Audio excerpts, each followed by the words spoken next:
A man has died in ICE custody in Dallas. He had been in custody for 1 day. That is according to federal authorities, who say he died at Parkland Hospital Saturday morning after complaining of shortness of breath and chest pains Friday night, hours after they took him into custody. His name is Mohammed Nazir Paktiawal. He is originally from Afghanistan. According to Afghan Evac, he worked alongside U.S. Special Forces during the war in Afghanistan. They say he is a 41-year-old father of 6 who had been living in Richardson while his asylum case was pending. Afghan Evac is a nonprofit that helps resettle men and women who worked with the U.S. military. Now, ICE's news release said he had previously been arrested for fraud and theft. I know you have a lot of questions that you want answers to. We don't have all of the answers at this moment, but this is a story you will hear more about as the week unfolds. Witnesses stated Mr. Campos was strangled by the guards at a detention facility. Instead of investigating this death, your department tried to deport the witnesses to the crime. It took a judge intervening to ensure the fact that these witnesses remain in the country for investigation. Secretary Noem, who ordered those witnesses be deported?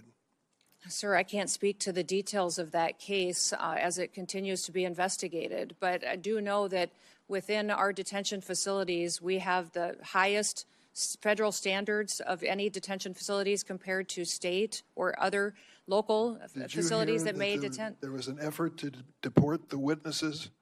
Sir, I'm not aware of that, and I will continue to look at that. Whenever there is an incident where we have someone who works for DHS that has done something wrong, there is always an evaluation, an investigation, and there is consequences for that. So we will continue to do that investigation and make sure that the right thing is done. Who's doing the investigation?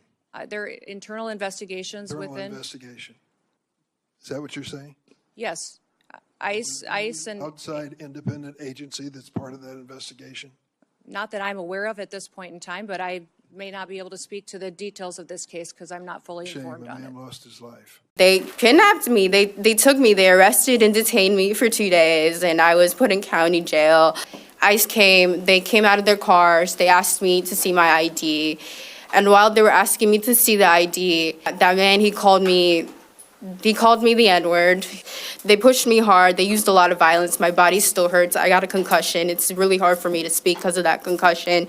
And I was screaming. I was crying. I was so scared. I've never been arrested in my life. I don't have a criminal record. I have a clean record. I was literal cuffs were put on my legs, cuffs on my hands. And I was actually detained with a Native American woman. And God bless her heart, she went through a lot too. She was also detained by ICE, and she was also a U.S. citizen, and like me. And she had gashes on her face. They shattered her windows. She had blood on her jeans, her corduroy jeans, and she was crying because she was so scared because she was with her dog, she was so scared that her dog got hurt. She was so scared for her life. We were both crying together. We were holding each other tight, and I'll never forget the fear that we both felt in our hearts that day.